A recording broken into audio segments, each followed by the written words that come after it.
మరి ఈరోజు రాష్ట్రంలో పరకామణి కేసుకు సంబంధించి పెద్ద ఎత్తున చర్చ జరుగుతూ ఉంది. అందులో ఎప్రూవర్‌గా మారిన సతీష్ అనే యువకుడు ఆత్మహత్య చేసుకున్నాడు అని చెప్పి పెద్ద ఎత్తున మాట్లాడుతా ఉన్నారు. ఒకవైపేమో హత్య ఇది అని చెప్పి ఒకవైపు ఆరోపణలు వినిపిస్తా ఉన్నాయి. అసలు ఈ కేసుకి సంబంధించి ఏ విధంగా రియాక్ట్ అవుతారు మీరు? మీరు చూస్తానే ఉన్నారు. గత ప్రభుత్వంలో వాళ్ళున్నప్పుడు కూడా వాళ్ళ బాబాయిని చంపినప్పుడు, అది కేసు కూడా వాళ్ళే గొడ్డలతో వాళ్ళ బాబాయిని చంపేసేసి, అప్పుడున్న చంద్రబాబు నాయుడు గారి మీద నెట్టడానికి ప్రయత్నించారు. కానీ చట్టం అనేది ఉంటుంది. ఎవరు దొంగలో ఎవరు ఏంటో కూడా వాళ్ళ కుటుంబ సభ్యులే బయటకు వచ్చి చంపారు. అంటే గొడ్డలనే చిహ్నంగా చేసిన ఈ ఫ్యాన్ గుర్తుని తీసి పారేసి రేపో మాపో వాళ్ళు గొడ్డలనే చిహ్నంగా చేసుకుంటారేమో అనిపిస్తుంది. అదే రకంగా పరకామణి దొంగల కేసులో ఏదైతే ఈ సతీష్ గారు అప్రూవల్గా మారిపోయేసరికి వాళ్ళకి ఈ కేసు ఉచ్చు బిగిస్తుంది, మెడకి ఉచ్చు బిగిస్తుంది అన్న ఉద్దేశంతో ఇతన్ని చంపినట్లు అందరికీ ప్రజలు అదే అనుకుంటున్నారండి. ఎందుకంటే ఆయన ట్రైన్లోంచి దూకినా కూడా చనిపోయేంత సీన్ ఉండదు. ఒక కాలు ఇరుగుతుందో చెయ్యి ఇరుగుతుందో ఇంకో రకంగా అవుతుంది, కానీ మనిషి చనిపోడు. ఇది కావాలని చేశారని ప్రజలు అనుకుంటున్నారు. దీని మీద మన ఏదైతే విచారణ బృందాలు విచారణ కొనసాగిస్తున్నారు, సీన్ కూడా రీకన్స్ట్రక్షన్ చేస్తే ఎటువంటి అవకాశం లేదు, ఇది కేవలము హత్య అని వాళ్ళు చెప్తున్నారు. అదే వాళ్ళు అతను ఉన్న బోగి పక్కన బోగిలో కూడా ఎవరెవరు ప్రయాణించారు అవన్నీ కూడా చూస్తున్నారు.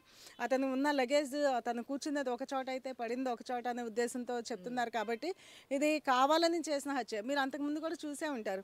ఎక్కడైతే గతంలో అంతకుముందు వాళ్ళ నాన్నగారు ఉన్నప్పుడు దగ్గర నుంచి కానీ ఆయన ఉన్నప్పుడు దగ్గర నుంచి కానీ ఎక్కడైతే ఎవరైతే అప్రూవల్గా మారి ఆ కేసు బలపడుతుంది, వీళ్ళ మీద నిజం అనేది ఆరోపణలు కాదు, ఇది నిజమని వీళ్ళ మీదకి వచ్చేసరికి ఆ మనిషిని మాయం చేయడం వీళ్ళకి అలవాటు. అదే రకంగా ఈ పరకామణి కేసులో ఈ సతీష్ గారిని కూడా ఈ రకంగా వీళ్ళు హత్య గావించారు అని చెప్పి ప్రతి ఒక్కళ్ళు అనుకుంటున్నారు. అది వాస్తవం అని కూడా ప్రజలు అనుకుంటున్నారండి. అంటే వైసీపీ నాయకులు ముఖ్యంగా కరుణాకర్ రెడ్డి గారు కానీ టీటీడీలో గతంలో పనిచేసిన కొంతమంది వైసీపీ నాయకులు బయటకు వచ్చి మాట్లాడుతూ ఉన్నారు. ఈ పరకామణి కేసులో కావాలనే సతీష్ని ఇబ్బంది పెట్టి విచారణ పేరుతో ఇబ్బందులు పెడతాం వల్లే ఆయన తట్టుకోలేక ఆత్మహత్య చేసుకున్నాడు అని చెప్పేసి వాళ్ళు మాట్లాడుతూ ఉన్నారు. మీరు ఒకటి గమనించండి, ఆ నాయకుల గురించి ఏదైతే గతంలో చేసిన టీటీడీ నాయకుల గురించి కానీ ఎవరి గురించి అయినా మనం మాట్లాడుకోవడం అనవసరం అండి. ఎందుకంటే తిరుపతి అంటే ఒక పవిత్రమైన ప్లేస్, ఒక పవిత్ర పుణ్యక్షేత్రంలో అక్కడ ప్రసాదం కూడా ఒక పవిత్రంగా భావించే ప్రసాదంలో కూడా వీళ్ళు కల్తీ చేశారంటే ఇంతకన్నా ఘోరం ఎక్కడా లేదండి. మనకి దేవస్థానం తిరుమల తిరుపతి దేవస్థానం మొదలైన దగ్గర నుంచి ఎవరికైతే అక్కడ గుడి ఉంది, అక్కడ ఒక ప్రసాదం ఉంటుంది, అక్కడ దేవుడు ఉన్నాడని తెలిసిన తర్వాత ఆ ప్రసాదాన్ని కూడా కల్తీ చేసిన నాయకులు ఎవరంటే జగన్మోహన్ రెడ్డి అనుకోండి.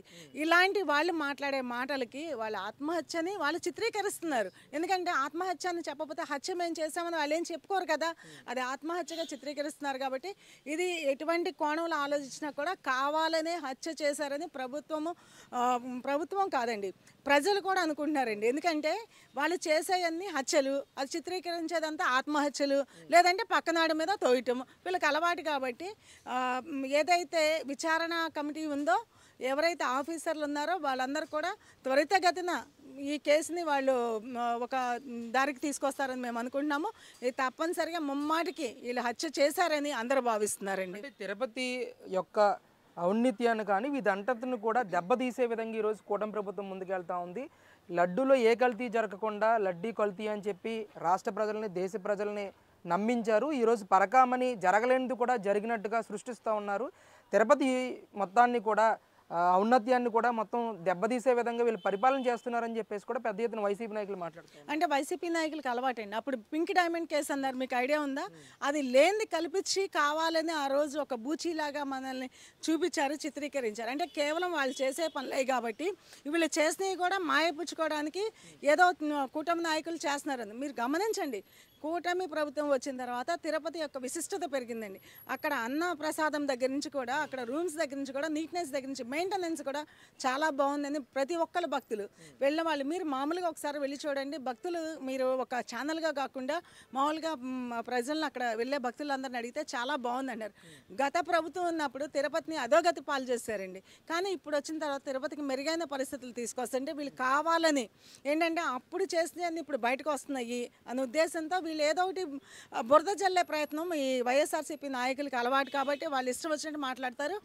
అక్కడ జరిగింది పరకామణిలో జరిగిన దొంగతనం బయటపడుతుందని వాళ్ళు ఎదుటి వాళ్ళని దొంగలుగా చిత్రీకరిస్తారు, ఎదుటి వాళ్ళని ఏదైనా అనగలుగుతారు. కాబట్టి పరకామణిలో దొంగతనం బయటపడుతుందని వాళ్ళు సతీష్ గారిని హత్య చేశారు. వాళ్ళ బాబాయ్ హత్య కేసు బయటకు వచ్చింది, కూతురు బయటకు వస్తుంది అనేసరికి వేరే వాళ్ళ మీద బురద జల్లారు. అంటే వీళ్ళకి మన రాష్ట్రంలో ఉన్న అప్పుడు ఈయన ఆంధ్రప్రదేశ్లో ఉన్న ఈయన ముఖ్యమంత్రి అవ్వకముందు ఆంధ్రప్రదేశ్లో ఉన్న పోలీసులంటే నమ్మకం లేదు, ఈయనకి ఆంధ్రప్రదేశ్ ప్రజలంటే నమ్మకం లేదు.